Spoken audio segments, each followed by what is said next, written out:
Hello every one, it's me Chandru. And ഇന്നത്തെ വീഡിയോയിൽ നമ്മൾ ഡിസ്കസ് ചെയ്യാൻ പോകുന്ന 9ാം ക്ലാസ്സിലെ മാത്സിൻ്റെ ചാപ്റ്റർ 1 ഒരു പ്രോബ്ലമാണ്. ഇത് ടെക്സ്റ്റ് ബുക്കിൽ തന്നിട്ടുള്ള ഒരു എക്സാമ്പിളാണ്. അപ്പോൾ അതാണ് നമ്മൾ ഈ വീഡിയോയിൽ ഡിസ്കസ് ചെയ്യാൻ പോകുന്നത്.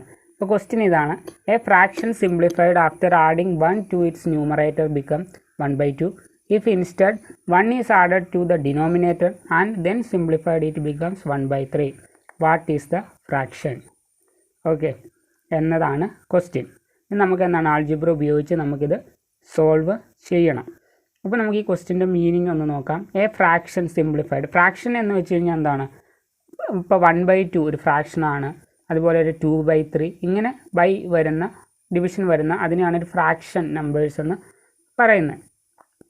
ഓക്കെ, അങ്ങനെ ഒരു fraction simplified after adding 1 to its numerator.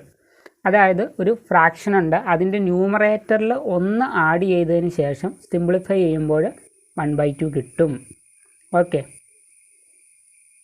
Numerator എന്ന് പറഞ്ഞു കഴിഞ്ഞാൽ ഇപ്പോൾ എക്സ് ഡിവൈഡഡ് ബൈ വൈ ആണെങ്കിൽ എക്സ് ആണ് അവിടെ ന്യൂമറേറ്റർ, വൈ ആണ് അവിടെ ഡിനോമിനേറ്റർ. ഓക്കെ, നമ്മൾ ഏതുകൊണ്ടാണ് ഡിവൈഡ് ചെയ്യുന്നത് അതാണ് ഡിനോമിനേറ്ററായിട്ട് വരുന്നത്.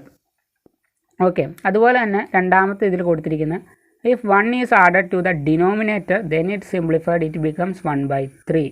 അതായത് ഇനി ഡിനോമിനേറ്ററിൽ 1 ആഡ് ചെയ്ത് സിംപ്ലിഫൈ ചെയ്യുവാണെങ്കിൽ നമുക്ക് കിട്ടുന്നത് 1/3 ആണ്. അങ്ങനെയാണെങ്കിൽ ആ ഫ്രാക്ഷൻ ഏതാണ് എന്നതാണ് ക്വസ്റ്റ്യൻ. ഓക്കെ, സോ നമുക്ക് ഫസ്റ്റ് എന്താണ് ന്യൂമറേറ്ററും ഡിനോമിനേറ്ററും നമുക്കറിയത്തില്ല. അതുകൊണ്ട് അതിന് നമ്മൾ സപ്പോസ് ആ ഫ്രാക്ഷൻ എന്ന് പറഞ്ഞാൽ നമുക്ക് കിട്ടേണ്ട ഫ്രാക്ഷൻ എന്ന് പറഞ്ഞാൽ x/y എന്ന് നമ്മൾ എടുത്തു. ഓക്കെ, ഇവിടെ കൊടുത്തിട്ടുണ്ട് x/y എന്ന് നമ്മൾ എടുത്തു. നമുക്ക് കണ്ടുപിടിക്കേണ്ട ഫ്രാക്ഷൻ അതിൻ്റെ ന്യൂമറേറ്റർ എക്സും ഡിനോമിനേറ്റർ വൈയും ആയിട്ട് നമ്മളത് എടുത്തു. ഓക്കെ, ഇനി നമുക്ക് തന്നിട്ടുള്ള ഇൻഫർമേഷൻ വെച്ച് നോക്കുകയാണ്. ഫസ്റ്റ് എന്താണ്, നമ്മൾ ന്യൂമറേറ്ററിൽ 1 ആഡ് ചെയ്യുന്നു. അതായത് x+1/y. അങ്ങനെ അത് സിംപ്ലിഫൈ ചെയ്യുമ്പോൾ നമുക്ക് കിട്ടുന്നത് 1/2 ആണ്. ഓക്കെ, ന്യൂമറേറ്ററിൽ 1 ആഡ് ചെയ്തിട്ട് സിംപ്ലിഫൈ ചെയ്യുമ്പോൾ കിട്ടുന്നത് 1/2. അതായത് x+1/y ഈക്വൽ ടു 1/2. അതുപോലെ തന്നെ ഡിനോമിനേറ്ററിൽ നമ്മൾ 1 ആഡ് ചെയ്തിട്ട് സിംപ്ലിഫൈ ചെയ്യുമ്പോൾ നമുക്ക് കിട്ടുന്നത് 1/3. അപ്പോൾ എന്താണ് x/y+1. ഡിനോമിനേറ്ററിൽ നമ്മൾ 1 ആഡ് ചെയ്യുവാണ്, അപ്പോൾ y+1 എന്ന് പറയും ഈക്വൽ ടു 1/3. ഇങ്ങനെ 2 ഇക്വേഷൻസിലേക്ക് നമുക്ക് എത്താൻ പറ്റും. ഇപ്പോൾ നമുക്ക് ക്വസ്റ്റ്യൻ കിട്ടി, അതുപോലെ 2 ഇക്വേഷൻസിലേക്ക് നമ്മൾ എത്തിച്ചേർന്നു. ഇനിയുള്ള ടാസ്ക് എന്ന് പറയുന്നത് ഈ ഇക്വേഷൻസ് സോൾവ് ചെയ്ത് എക്സിൻ്റെയും വൈയുടെയും വാല്യൂ കണ്ടുപിടിക്കുക എന്നതാണ്. ഓക്കെ, അപ്പം നമുക്ക് നോക്കാം. ഇപ്പം നമ്മൾ ഫസ്റ്റിലത്തെ ഇക്വേഷൻ നമ്മൾ നോക്കുകയാണ്. x+1 divided by y equal to 1/2. ഇതിനെ നമ്മൾ ക്രോസ് മൾട്ടിപ്ലിക്കേഷൻ ചെയ്യുമ്പോൾ 2 into x+1 equal to y എന്ന് നമുക്ക് കിട്ടും. ഓക്കെ, ഇത് ഇവിടെ കൊടുത്തിട്ടുണ്ട്. y equal to 2 into x+1. ഇത് ക്രോസ് മൾട്ടിപ്ലൈ ചെയ്യുവാണ്. y into 1 equal to 2 into x+1. അപ്പോൾ എന്താണ്, വൈയുടെ വാല്യൂ നമുക്കവിടെ കിട്ടി. y equal to 2 into x+1 എന്ന് നമുക്ക് കിട്ടി. ഇനി നമ്മൾ സെക്കൻഡ് ഇക്വേഷനിലേക്ക് പോവാണ്. എന്താണ്, ഡിനോമിനേറ്ററിൽ 1 ആഡ് ചെയ്തിട്ടുള്ള equation x divided by y+1 equal to 1/3. ഇതും ക്രോസ് മൾട്ടിപ്ലൈ ചെയ്യുമ്പം y+1 ഇൻറ്റു 1 എന്ന് പറയുന്ന y+1 തന്നെയാണ്. അതുപോലെ തന്നെ 3 ഇൻറ്റു x എന്ന് പറയുന്നത് 3x ആണ്. അപ്പോൾ നമുക്ക് ആ ഇക്വേഷനും കിട്ടി. അപ്പോൾ രണ്ടും നമ്മൾ സോൾവ് ചെയ്തപ്പോൾ ഈ 2 രീതിയിൽ നമുക്ക് ഇക്വേഷൻസ് കിട്ടിയിട്ടുണ്ട്. അപ്പോൾ ഫസ്റ്റിലത്തെയും നമ്മൾ സോൾവ് ചെയ്തപ്പോൾ y equal to 2 into x+1 എന്ന് കിട്ടി. രണ്ടാമത്തെ സോൾവ് ചെയ്തപ്പോൾ y+1 ഈക്വൽ ടു 3x എന്ന് കിട്ടി. ഇനി ആദ്യത്തെ കിട്ടിയ വൈയുടെ വാല്യൂ നമ്മൾ ഈ y+1 ഈക്വൽ ടു 3x എന്ന ഇക്വേഷനിലേക്ക് നമ്മൾ കൊടുക്കുകയാണ്. ഓക്കെ, അങ്ങനെ ആകുമ്പോൾ നമുക്ക് എന്ത് കിട്ടുമെന്ന് നോക്കാം. y+1 equal to 3x.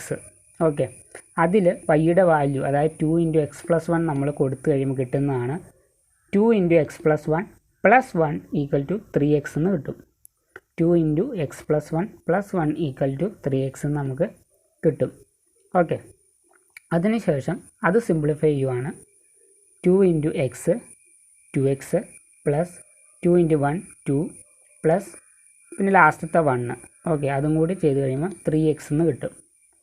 Okay, ഇനി അടുത്ത സ്റ്റെപ്പിലേക്ക് വരുവാണ്. ഇപ്പോൾ എന്താണ്, നമ്മളവിടെ 2 വെച്ചിട്ട് എക്സിനെയും 1നെയും നമ്മൾ മൾട്ടിപ്ലൈ ചെയ്തു. 2 into x 2x plus 2 into 1 2 പിന്നെ ബാക്കിയുള്ള 1 ആഡ് ചെയ്യുമ്പോൾ 3x, ലാസ്റ്റ് ഫൈനൽ വരുന്ന 2x + 3 = 3x എന്ന് കിട്ടും. ഇനി ആ ഇക്വേഷൻ നമ്മൾ സോൾവ് ചെയ്യുമ്പോൾ x = 3 എന്ന് കിട്ടും. അതായത് ഇപ്പോൾ എന്താണ്, നമുക്ക് ആ 2xനെ ഇപ്പുറത്തെ സൈഡിലേക്ക് കൊണ്ടുവരുമ്പോൾ എന്താണ് -2x ആകും. അപ്പോൾ എന്താണ് 3 = x എന്ന് കിട്ടും, അല്ലെങ്കിൽ x = 3 എന്ന് നമുക്ക് കിട്ടും. ഓക്കെ, x = 3 എന്ന് കിട്ടിക്കഴിഞ്ഞാൽ വൈയുടെ വാല്യൂ കണ്ടുപിടിക്കാനായിട്ട് ഫസ്റ്റ് ഇവിടെ ഒരു ഇക്വേഷൻ ഉണ്ട്, y = 2 × x + 1 എന്ന് പറയുന്ന ഇക്വേഷനിൽ നമ്മൾ എക്സിൻ്റെ വാല്യൂ ആയിട്ടുള്ള 3 അങ്ങ് കൊടുക്കുന്നു. ഓക്കെ, അങ്ങനെ അവർക്ക് എത്ര കിട്ടും? 3 കൊടുത്തു കഴിഞ്ഞാൽ 4 1 5, 3 കൊടുത്തു കഴിഞ്ഞ് കഴിഞ്ഞാൽ 2 × 3 + 1 എന്ന് കിട്ടും. ഓക്കെ, 2 × 3 + 1 എന്ന് പറയുമ്പോൾ 3 + 1 4, 4 × 2 8. അപ്പോൾ നമുക്ക് വൈയുടെ വാല്യൂ എന്ന് പറയുന്നത് 8 ആണെന്ന് നമുക്ക് കിട്ടും. ഓക്കെ, y = 2 × 3 + 1 എന്ന് കൊടുത്തിട്ടുണ്ട്, = 2 × 4, അത് 8 ആണ്. അപ്പോൾ എന്താണ് ഫ്രാക്ഷൻ എന്ന് പറയുന്നത് 3/8. എക്സിൻ്റെ വൈയുടെയും വാല്യൂ നമ്മൾ സബ്സ്റ്റിറ്റ്യൂട്ട് ചെയ്യുകയാണെങ്കിൽ x = 3, y = 8. അപ്പം ആ ഫ്രാക്ഷൻ എന്ന് പറയുന്നത് 3/8 ആണ്. അതായിരുന്നു നമുക്ക് കണ്ടുപിടിക്കേണ്ടത്. ഓക്കെ, അപ്പോൾ ഇതോടുകൂടി ടെക്സ്റ്റ് ബുക്ക് എക്സാമ്പിൾസ് കഴിഞ്ഞു. ഇനി ടെക്സ്റ്റ് ബുക്ക് ആക്ടിവിറ്റീസ് ഉണ്ട്, നമ്മൾ വരുന്ന ദിവസങ്ങളിൽ ഡിസ്കസ് ചെയ്യും. Okay, so guys, see you in the next. തബ് തക് के लिए ओके बाय.